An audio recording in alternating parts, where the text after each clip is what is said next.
Thank you. Good afternoon, everyone. I'm Leszek Orzechowski. I'm an architect in our interdisciplinary group from Wroclaw University of Science and Technology. Together with my three colleagues, we'll present our proposal for Mars Colony Prize. But first, I would like to express our gratitude for inviting us here. It's a great honor. Thank you, Mars Society. My three colleagues will present with me. I will present location and architectural part. Pavel will present energy and production. Natalia then will tell you how our life support system works. And finally, Maciej will tell you about our economy and our society. Our presentation, or our colony, is called Twardowski, so we need a little bit of context here. Twardowski was a Polish nobleman from a legend, and he was the first Polish space traveler. So that being said, we can start. We all know that Mars is quite difficult when it comes to settlement. So we had several challenges to face: where to put our colony, how to create safe living space, how to shield ourselves from ionizing radiation.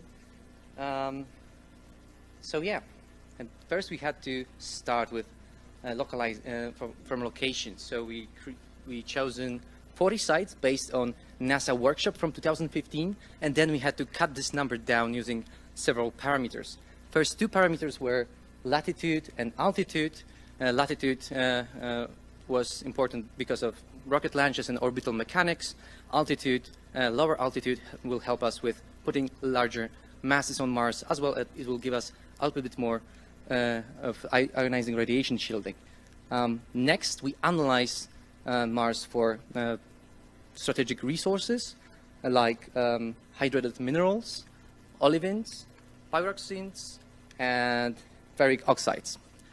We chosen the site that was where those minerals were most abundant, and then we discovered that this site has also great geological diversity. So it gave us opportunity to find even more minerals and ores upon landing. In this region, we selected this region. So there were two sites that were interesting for us, and after in-depth analysis, we chosen Jezero crater for our colony. It is a very well research area that has a lot of literature supporting its potential for research and its mineral wealth. A lot of minerals were discovered north and south from this region, and also, yeah, obviously, this is a landing site for future Mars 2020 rover. So we will get even more intel on this region. We found this ancient river delta to be very interesting to work with, and then we had to put our colony, or pinpoint our colony in this delta. We did final analysis using advanced algorithms. We tried to simulate Martian year and find a spot or the slope that is least exposed to specific direct sunlight. It was a conscious design decision to use geological formation to shield our colony from ionizing radiation. Next, when we knew where we put our colony, we decided on creating this 5-kilometer radius to find the right spot for the spaceport. We believe that in the future, technology, when it comes to landing, will be advanced enough that this radius will be enough, and it will help us with our transportation with goods and people to the colony. So now let's see. I think we'll land something around 2040, and then our colony will expand with first production lines, first living units or biomes. We are using two different construction strategies for those things. I will tell about biomes in a minute, but when it comes to our production lines and transportation hubs, they're made from Martian concrete prefabricates covered with regoliths. So they are basically these underground tunnels. So let's go. The last thing that will be created are mirror arrays. They are quite important because we would like to reflect visible light into the biomes. It will help us with our photosynthesis for our food production. But yeah, let's go inside one of the biomes, how they are constructed. Once again, they are constructed by using concrete prefabricates, but also steel trusses that were constructed in our production lines. Those steel trusses support our facade, but also they gave us opportunity to support our vertical farming.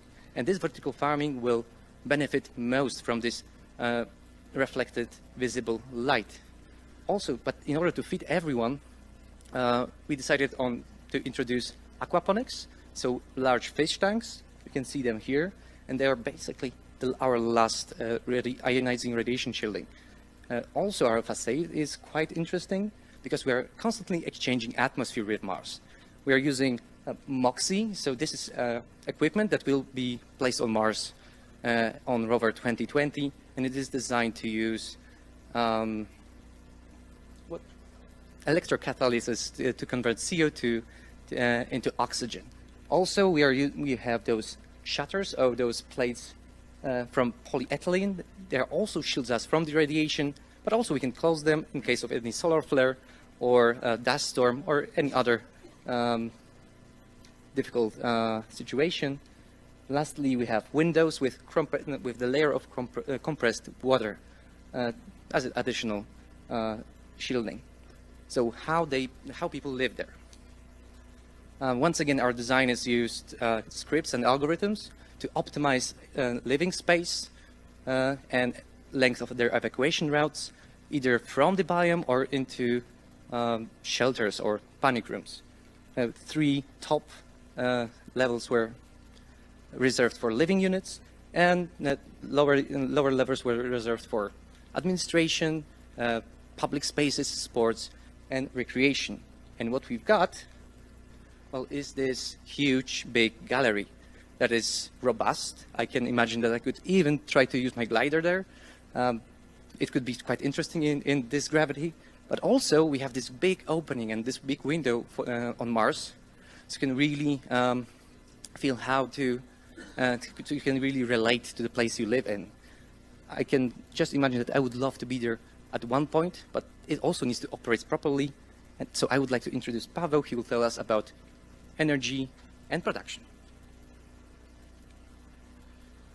Okay, so good afternoon, ladies and gentlemen. It's great to be here. I will introduce you to our industrial section of the colony. The problems we tackled are, there it is. It's energy gathering, resources obtaining, adapting production technologies to Martian conditions, as well as construction materials and prototyping. Starting from the energy, our main energy source would be a molten salt reactor, namely an LFTR, liquid fluoride thorium reactor, in addition to a scattered grid of kilopower reactors supported by solar cell arrays. The high redundancy will be achieved with sufficient amount of electrical and heat energy to support colonists as well as industrial purposes. So this is the visualization of our reactor. It has multiple advantages. The first one is that it's modular, so it allows a facile transportation from Earth. Moreover, it utilizes supercritical CO2 conversion power, so it is very efficient, and it's multi-purpose because it generates a handful of isotopes, namely molybdenum and technetium, which can be utilized as a medical imaging isotopes. When it comes to numbers, it generates 100 megawatts of electrical energy, as well as 250 megawatts of excess heat, which in our case would be reutilized for sanitary and industrial purposes, such as fabrication of the regolith bricks. Okay, when it comes to resources, we have 3 main ways of obtaining them. The first one is from the atmosphere, the second one is water, and third one is open pit mines processing the regolith. So the first one is the atmosphere. We gather CO2, which constitutes most 95% of Martian atmosphere, and we pump it into the Sabatier reactor, generating methane, which can act as rocket fuel. Next one, we pump nitrogen, which is about 2% of Martian atmosphere, into the environmental control and life support system to maintain a healthy atmosphere. And lastly, the argon will use as the shielding gas for industrial purposes. Coming to water, we will use automated actions. The first one is automated evaporation by autonomous unmanned vehicles all around the colony. The second one is once we encounter the underground reservoir of water, we'll use the melt pool method. And the last one, during the processing of the regolith, is extraction directly from the regolith. Speaking of it, the open pit mines. Our last but not least method of gathering resources is we use automated excavation outside colony, which is further transported to the colony using chutes and airlocks to the laboratory facility, where the chemical composition is measured, so we know how to deal with the material. Hazardous substances are removal, because we know there are plenty of them on Mars. And we proceed with the water recovery, as well as uniforming substrate for further processing. So, the raw material processing consists of, for example, direct iron reduction or the electric arc furnace to gather resources such as aluminium, copper, plastics, etc. And then we proceed to semi-product manufacturing. Our technological pathway, we have 3 of them. We outlined 3 of them. The first one is the general goods production, where we utilize modern technologies as well as old one to adapt for the colony's actual current needs. So it is here you have 3 holes on which can happen 3 separate processes.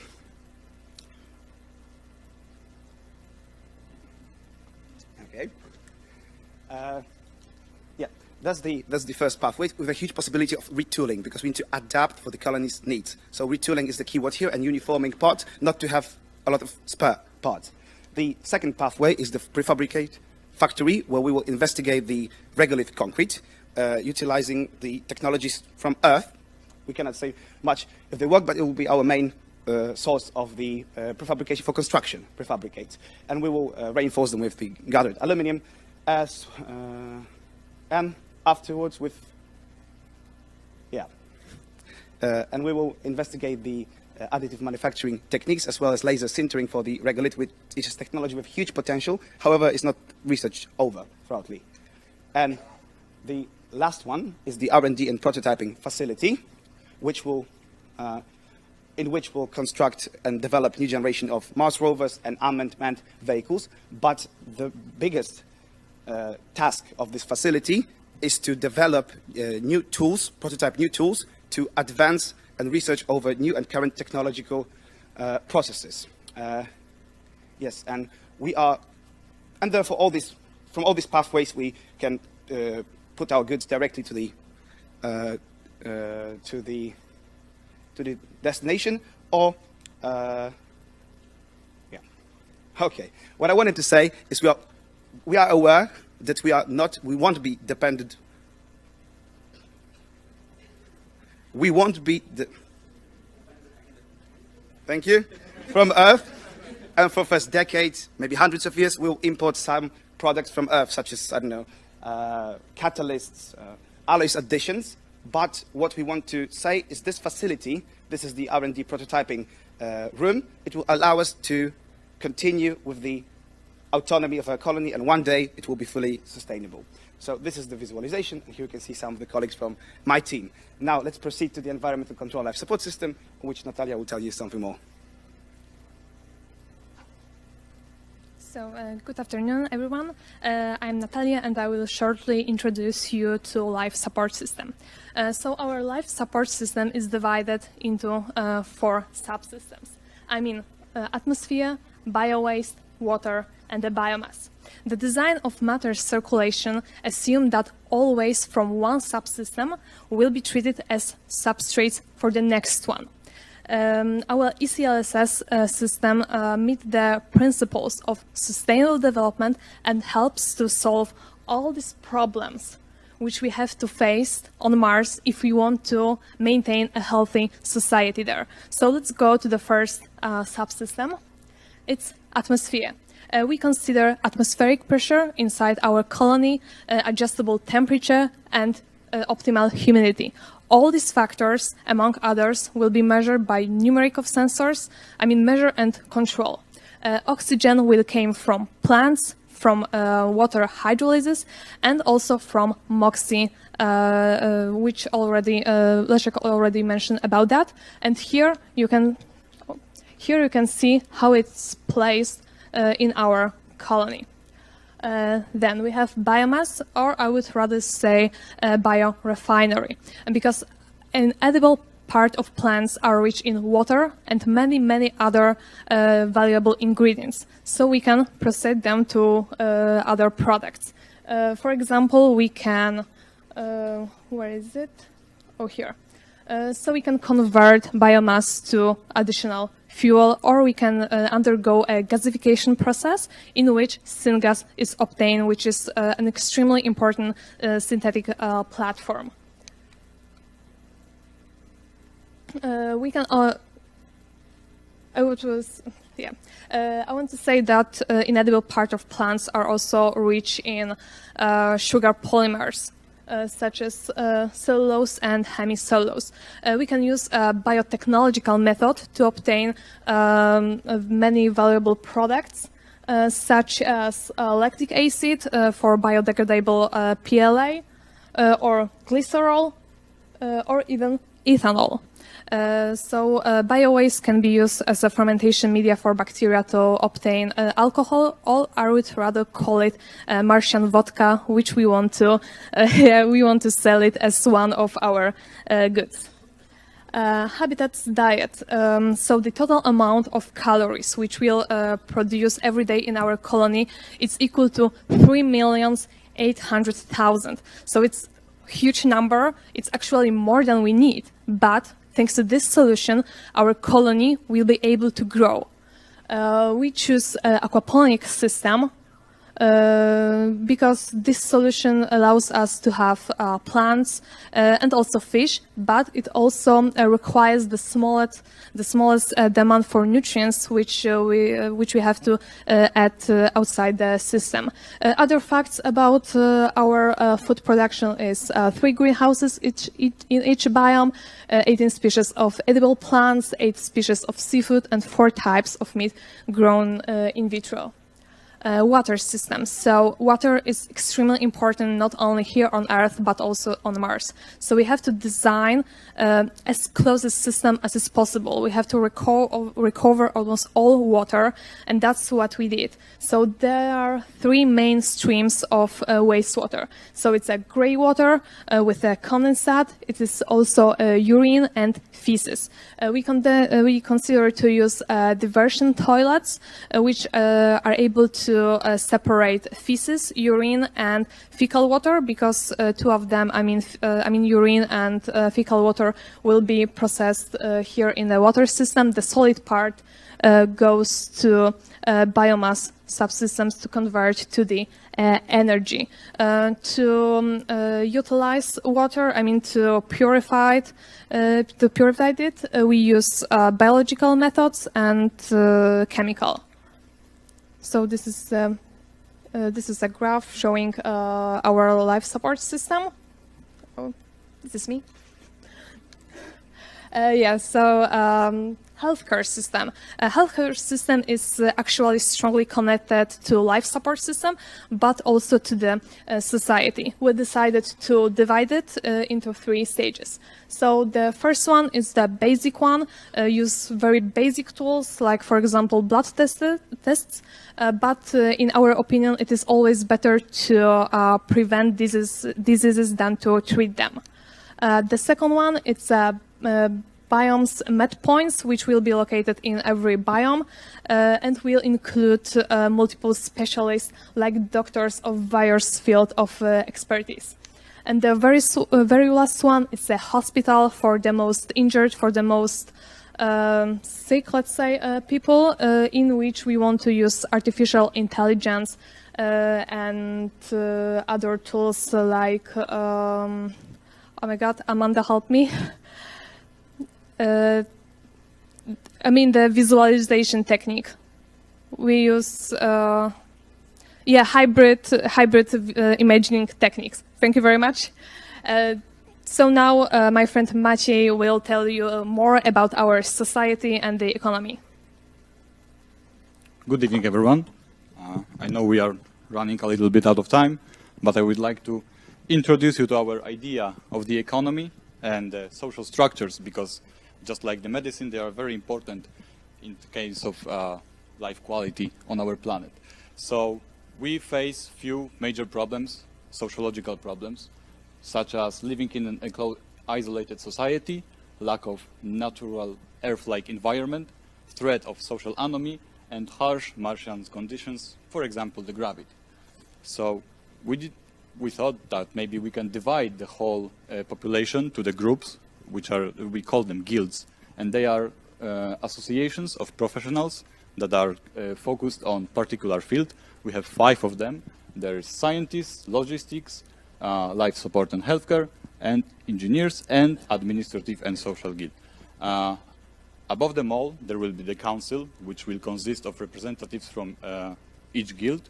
The government will act as a democratic one, but in case of crisis situations, the guild that is mostly connected with the problem will take priority of the decision making. So we have created 2 structures, the initial structures that will be only in the initial phase of the colony. We have the age structure, which assumes that 15% of all inhabitants are in the pre-productive age, and they have to focus on education and personal development. And then 85%, so the rest of the society, will be focused on, will be people in the productive age. So their main task will be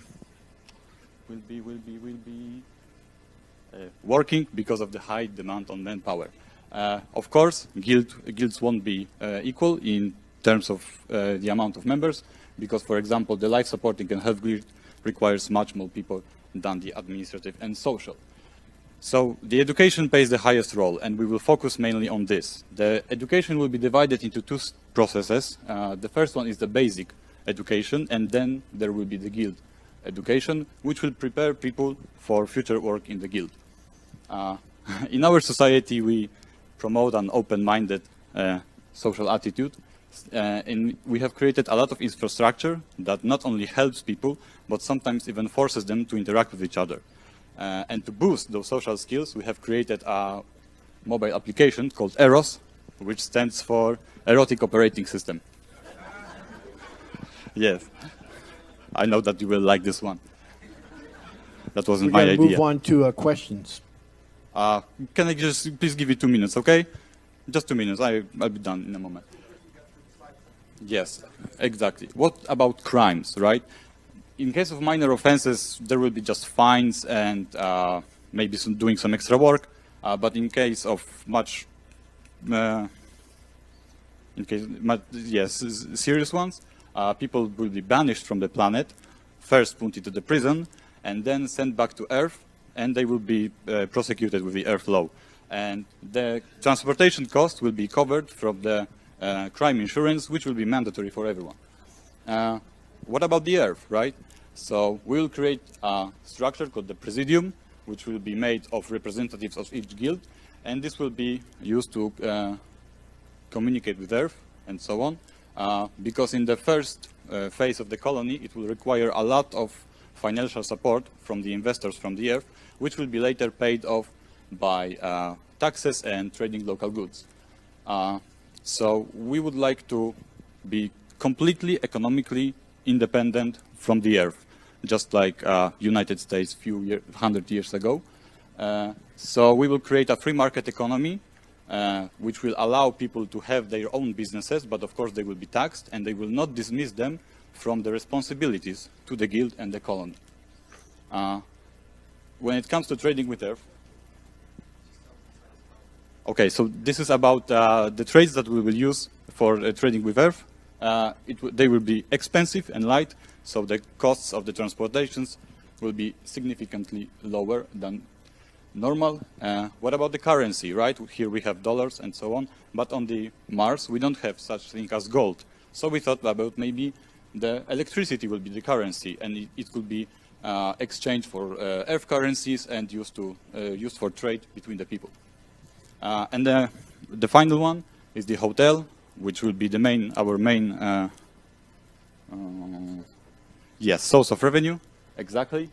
We thought that maybe we can even put all of the hotel guests into the one biome, so it was included in the design of the colony from the very beginning. It will have 100 spots, and each year we think that it will bring us $60 million of revenue. Okay, so that's basically it from our side. Thank you very much for listening, and welcome to Twardowski. Okay, we're going to question.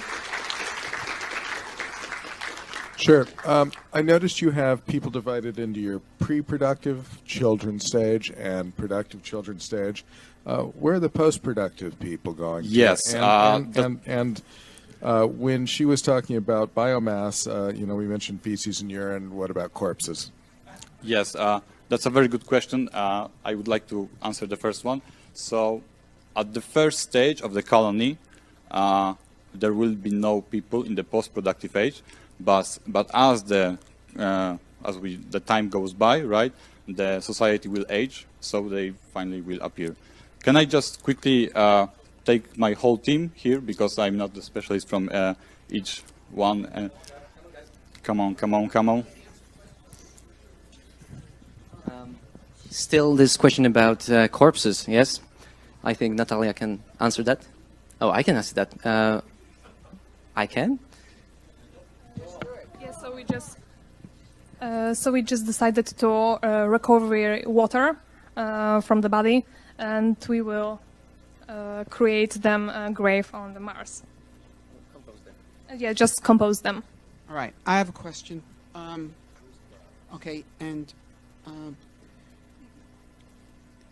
so 30 points of this contest is the economics, and you didn't talk much about it. So could you just quickly go through the balance on this thing? You're making $60 million a year on your hotel, okay? Is that your primary revenue source, and what are your costs?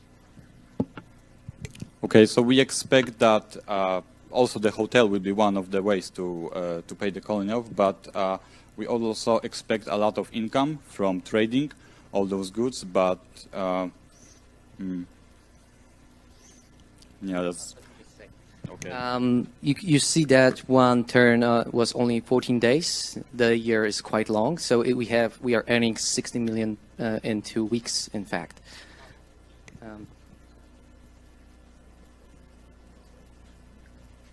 Okay. Okay, we're out of time for any more questions. Let's give a big hand to President.